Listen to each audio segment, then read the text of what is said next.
Excuse me. I'm sorry to interrupt. I just wanted to make sure that you listeners are listening to the Drapetomaniac podcast on doayamedia.com. You are, right?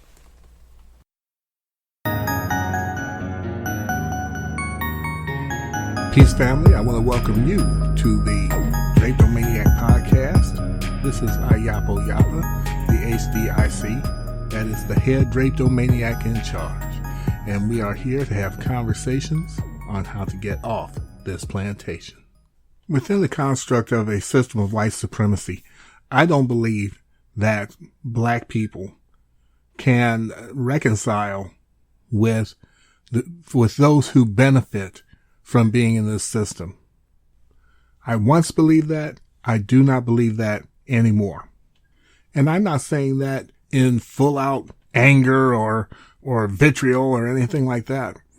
I just don't believe that it's possible for our people, black people, to flourish, to even move forward in this system as it is.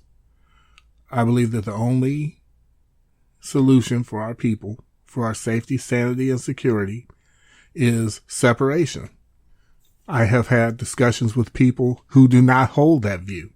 They think that there is a pathway for reconciliation. They believe that there's a pathway for integration. They believe that there's a pathway for reparations and so on. And I won't even say that that's not possible, because if I'm to be intellectually honest, I have to admit that I don't know. How could I know such a thing? All I can go by is what I think and from the evidence that I've seen thus far for myself. That said, I've been giving a lot of thought to what happens when we speak to each other as we come from different viewpoints and different vantage points about what should be done about the condition of our people in this country and around the world. And it's almost like if you talk to 100 different people, you'll get 100 different ideas, totally different ideas about what should be done about the problem. You'll even get those who deny that there is a problem.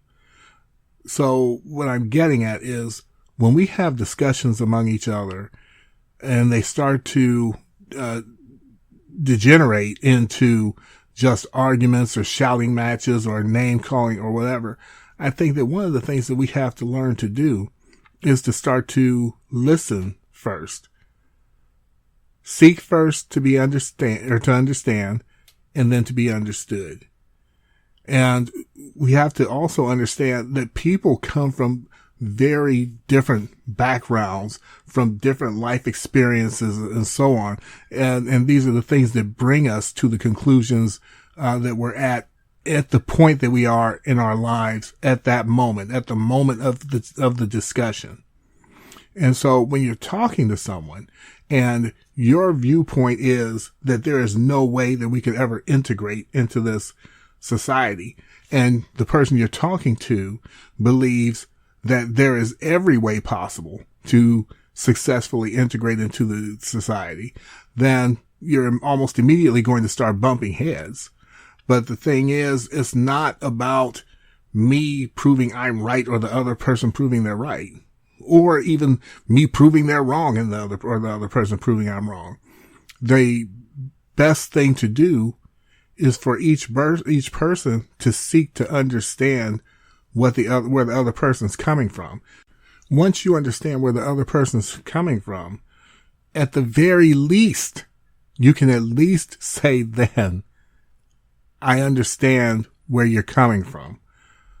I'm starting to find that there's this thing within us for some reason that I guess we feel that if we admit that we understand a person's position, that's tantamount to agreeing with that position.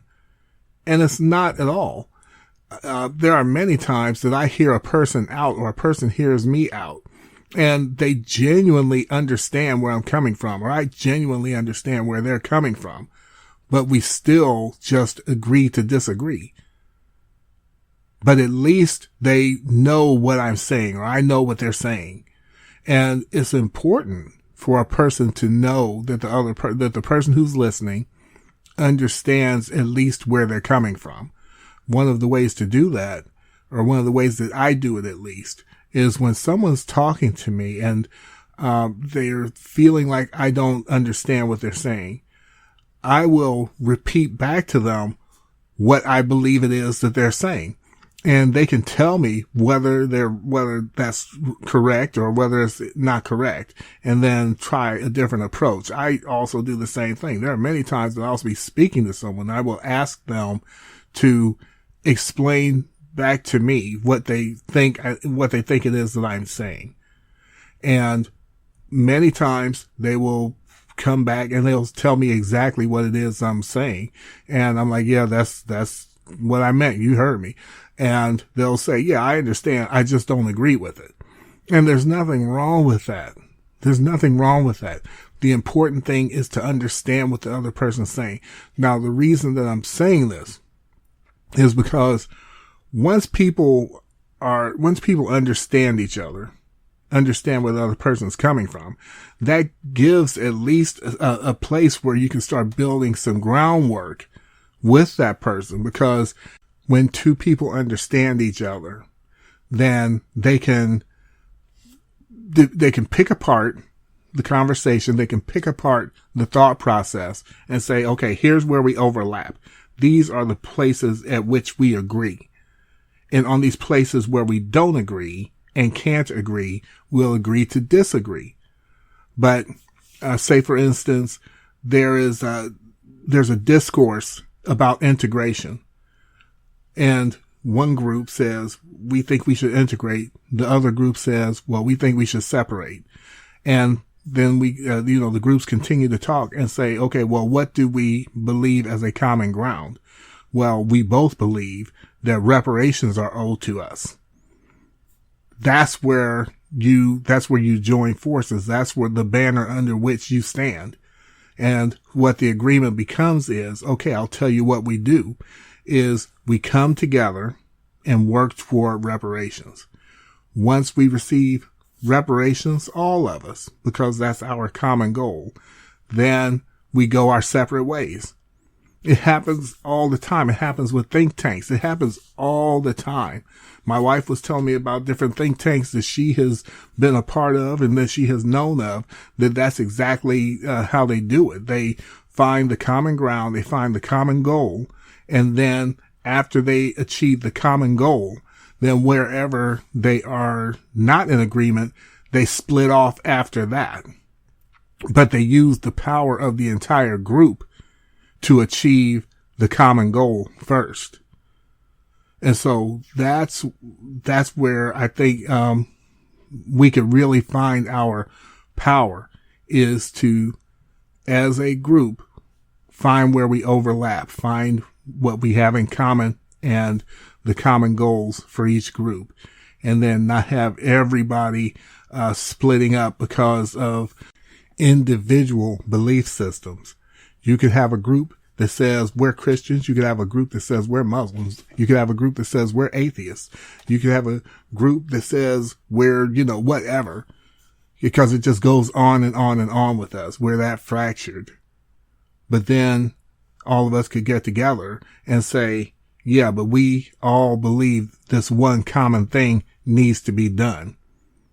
And so we would, as a group, say, okay, well, we'll set aside all our individual feelings about whatever and work toward this common goal. And then after we achieve that common goal, we'll split, as I said. Again, I'm saying this. I know that it's easily said. It's easier said than done, because we have a history of being trained to come against each other. And that's just the truth of it. We have been very well trained to come against each other. And as we come against each other, the system that was meant to oppress, enslave, and destroy us just continues to pound and pound and pound us down into the ground from which we came, figuratively speaking. Well, how do we do this, Ayapo? There is so much division among our people and between our people. And there are also charlatans among us. There are traitors among us. There are agents among us. All true. Nobody said it would be easy. And frankly, I don't have the answer. I don't have the answer. It's like being in a car and you see your check engine light come on and you know nothing about the mechanics of a car. You know something needs to be done. You know something has to be done, but you may not at that point in time know exactly what to do. And I guess that's what is happening with me is for years, I've been starting to really try to figure out what it is that needs to be done. I have ideas.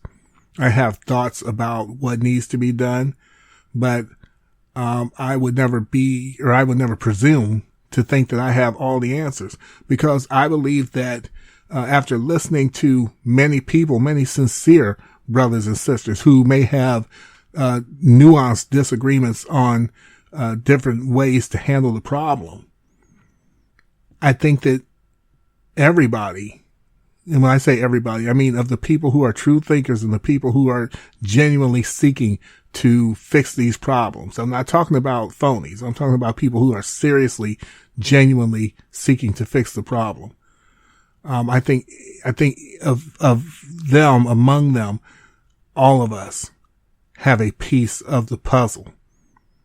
None of us has like the all-encompassing answer, but we do have pieces. And I think that's the key to it, is to set aside our differences enough to start trying to bring these pieces of the puzzle together. You have this piece. Well, my thought process is that we need to do this, but it looks like you have a piece of it. Looks like I have a piece of it. Looks like somebody else has a piece of it. Let's start bringing these pieces together and see if we can make them fit and create one picture. That's my thinking on it. That's what I think we should be doing. How to achieve it. Again, I don't know yet. I don't have all the answers. All I know is that something has to be done. And so to that degree, I'm constantly examining it. I'm constantly turning it over in my mind. My wife could tell you, I go to sleep thinking about it and I wake up thinking about it. I go to sleep and that's sometimes the last thing I talk about before I go to sleep. And there's sometimes that I wake up. Most times I'll wake up talking about it and talk about it all day. It being how our people can overcome this mess, how we can get out of this mess that is not of our own creation and is not our fault. But we unfortunately have to figure out how to get out of it ourselves, because we don't have any help except ourselves. We have no one to depend on except ourselves. At least that's my belief. And just as I was saying earlier, I could talk to someone else who thinks that we do have allies who can and will help. And so we have a difference of opinion there. I don't believe it. And they do. That doesn't mean that they're wrong. It doesn't mean that I'm right, but that's just what I think. But I don't think that that should stop us from trying to come together and talk it out and reason it out and come to some ideas for solutions and see if, again, we can take these pieces of the puzzle that each of us have and somehow make them fit to create the picture that creates our liberation.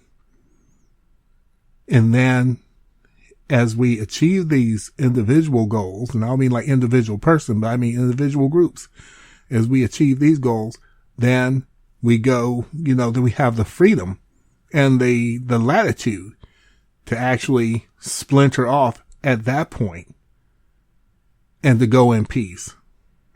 That's what I believe. At least at this time, at this point in time, that's what I believe. I think it would work, or think it could work. So I look forward to your comments. I thank you so much for once again listening to the Draped Maniac podcast. I am the HDIC, Ayapo Yapa, the head drapetomaniac in charge. And as always, I will see you on the run.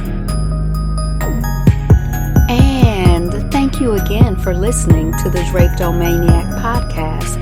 Tune in next week at doiamedia.com. DOIAMEDIA.com.